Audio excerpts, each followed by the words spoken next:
Hello, aujourd'hui on va parler de la spiruline. On va voir pourquoi la spiruline c'est vraiment un super aliment, ce qu'on classe dans la catégorie des super aliments et qu'on peut manger tous les jours, c'est vraiment génial. Donc la spiruline, qu'est-ce que c'est déjà? C'est une algue bleu-verte.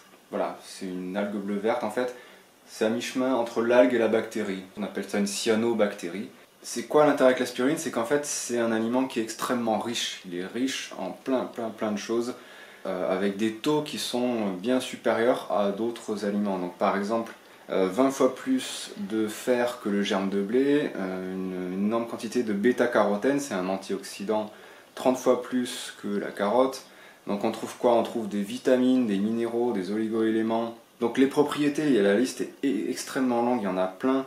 Donc c'est déjà un puissant antioxydant, donc anti-vieillissement. Ça stimule et ça renforce le système immunitaire. Ça protège contre l'anémie grâce à la haute dose de fer. Donc c'est bien pour la récupération sportive également. C'est bien pour les végétariens, les véganes, parce que ça contient des hautes quantités de vitamine B12. Voilà, la spiruline est une algue extrêmement ancienne puisqu'elle aurait été présente à l'origine de la vie sur Terre. Elle a su se défendre contre toutes les agressions et traverser les siècles et les bouleversements climatiques. Les Aztèques et les Incas furent parmi les premiers à cultiver cette algue bleu-verte comme un aliment complet. Voilà, donc au niveau de la composition, donc elle contient énormément de protéines en particulier, 50 à 70%, ce qui est assez exceptionnel. La spiruline est aussi riche en acides gras essentiels, en oligo-éléments, en minéraux, en fer, en magnésium, calcium, phosphore, potassium, sélénium, sodium, chrome ainsi que l'ensemble des acides aminés essentiels. De plus, la spiruline est riche en vitamine A, B1, B6, B, voilà, toutes les B que vous voulez, vitamine D, E, K, mais surtout de bêta-carotène, provitamine A et de vitamine B12. Donc la spiruline contient plus de vitamine B12 que des sources carnées. Sa teneur en vitamine B12 est 4 fois supérieure au foie cru. La spiruline contient aussi quelques acides gras essentiels, dont les oméga 6. Voilà, donc pour résumer, c'est vraiment un super aliment qu'on peut consommer tous les jours. Ça va apporter une dose intéressante de protéines, d'acides aminés pour la récupération sportive, mais pour plein d'autres choses. Ça apporte aussi, c'était pas dit là-dedans, mais de la chlorophylle. Moi j'apporte une grande importance à la chlorophylle parce que ça a un effet très bénéfique sur la muqueuse intestinale, un effet on va dire nettoyant, purificateur.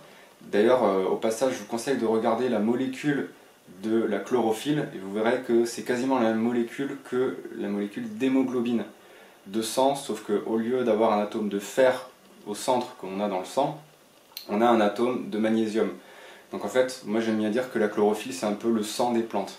Et voilà, donc comment consommer la spiruline? Ça c'est une autre question parce qu'on en trouve en comprimé, on en trouve en poudre. Donc là c'est à vous, même en granulé, c'est à vous de choisir la formule, la forme qui vous convient le mieux. Moi comme je vous montre dans une autre vidéo, j'ai trouvé ma recette. Ma recette c'est, je mange ça avec des haricots verts. Voilà, je fais des haricots verts spiruline. Et après c'est extrêmement colorant, on peut mettre ça dans du riz, ça va le colorer entièrement, des pâtes, sans gluten bien sûr.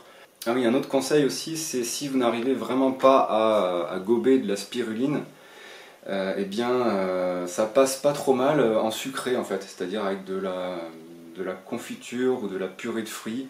Voilà, apparemment ça masque bien le goût si jamais on n'arrive pas trop à aimer.